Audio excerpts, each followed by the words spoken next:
friends, welcome back to Enterclimate, a leading environmental consultancy. My name is Diksha Khetani. I am back with another video that you may find interesting. Today, I'll be discussing about the National Green Tribunal Act 2010. So stay tuned if you want to know about the act to the last detail. Let us begin. You might also agree with me that proper implementation and monitoring of policies and regulations are some of the most critical steps in fulfilling the objective of that particular legislation. According to one of the Sustainable Goals 2030 prescribed by the United Nations and the 13 principles of Rio Declaration on Development and Environment, to ensure that environment is protected and sustainable development is achieved, specialized courts and tribunals are needed to be established by the government. Therefore, the Government of India and Ministry of Environment, Forest and Climate Change MoEF&CC enacted the National Green Tribunal Act NGT Act 2010 to fulfill this requirement and ensure that all the environmental legislations are appropriately executed. Another aim was to ensure that the basic fundamental rights of people mentioned under the Article 21 of the Constitution were ratified. A part of the legislation aims to establish the powers and function of the National Green Tribunal Act. Furthermore, NGT Act 2010 aims to provide proper definition for essential terms including accidents, environment, expert members, handling hazardous substances, injuries, judicial members, etc.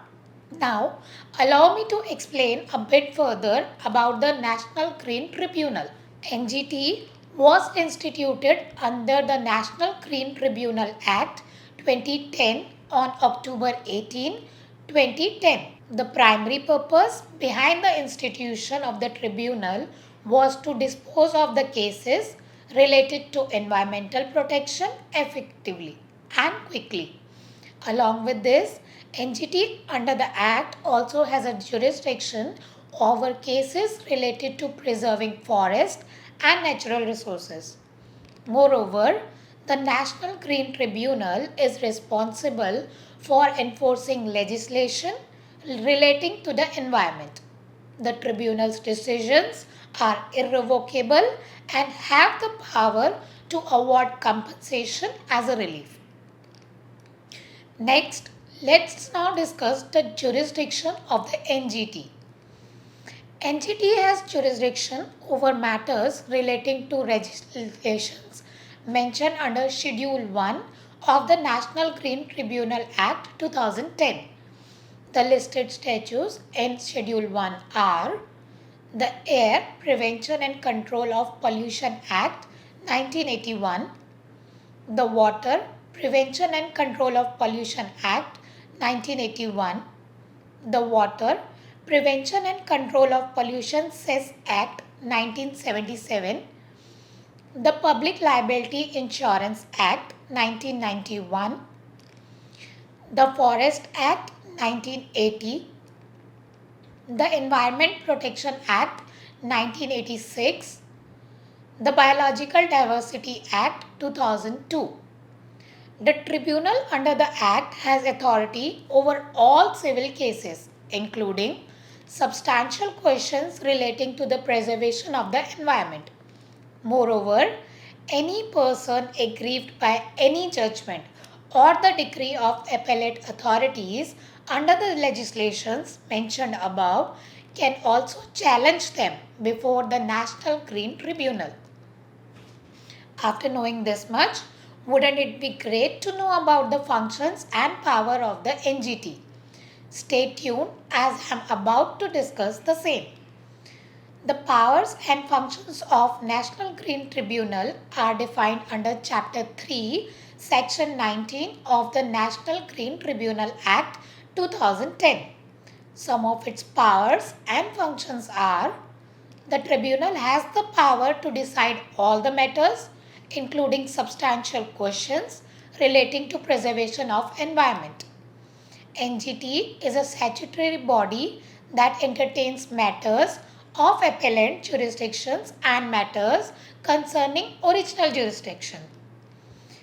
The National Green Tribunal also has the power to order compensation and relief from the person who has caused harm to the environment and human health using toxic substances. It also has the power relating to the restitution of the property and damage caused to the environment. One of the main functions of NGT under the Act is speedy trial, due to which it is aimed to dispose of the case within 6 months from the date of filing the complaint. Next, I'll be shedding some light on the constitution of NGT under the National Green Tribunal Act. Central government established the National Green Tribunal under Section 4 of the NGT Act 2010. The tribunal is composed of a full-time chairperson. Accompanying the chairperson, there must be also at least 10 to 20 full-time judicial members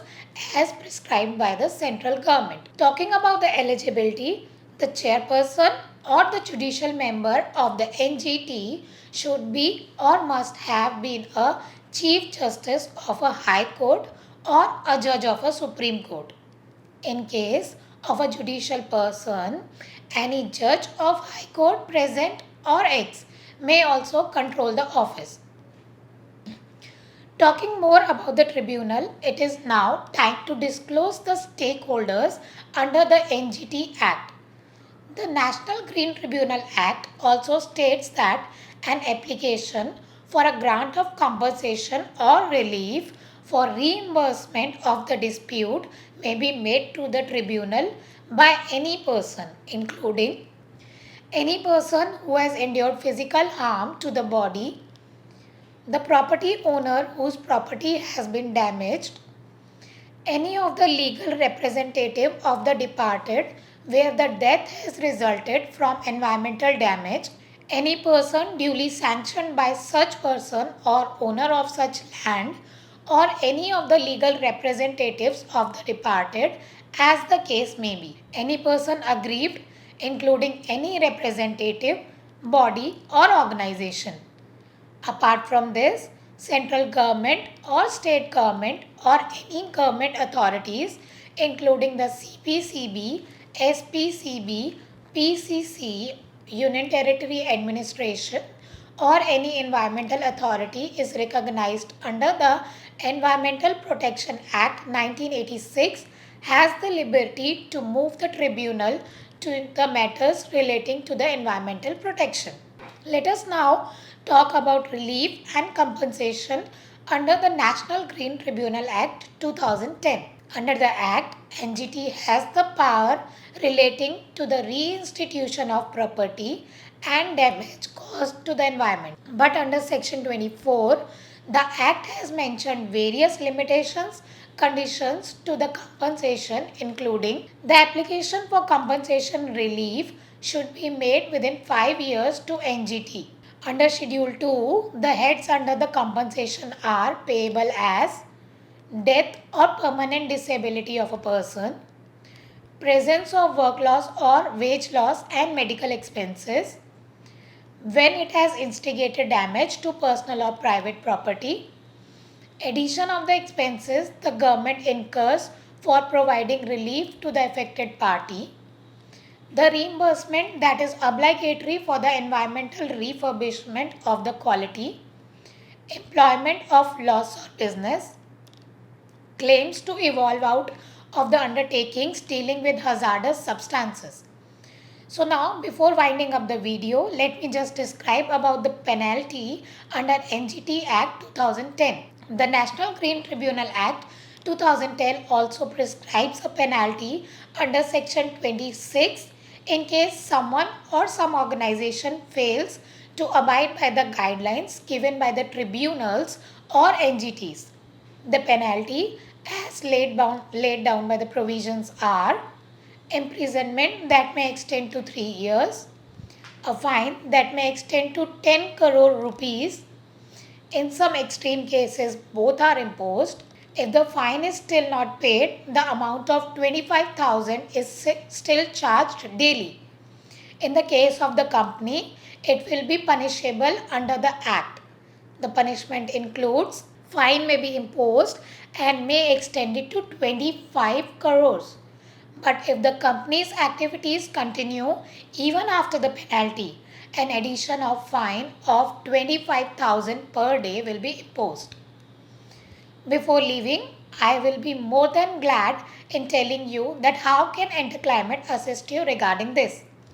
Our legal experts offer assistance to the process of understanding and implementing the National Green Tribunal Act 2010. We offer comprehensive guidance individually catering to your special needs. Our team of an expert also guide in overcoming the fine imposed. Support for filing and relief as compensation is also provided. Our team of experts also deliver thorough services for applying for relief and compensation. So friends, this was all about the National Green Tribunal Act 2010. Hope you found the video interesting. Drop your comments on the section below and don't forget to like and share it. Also, do subscribe our channel to connect with us regarding more such information videos.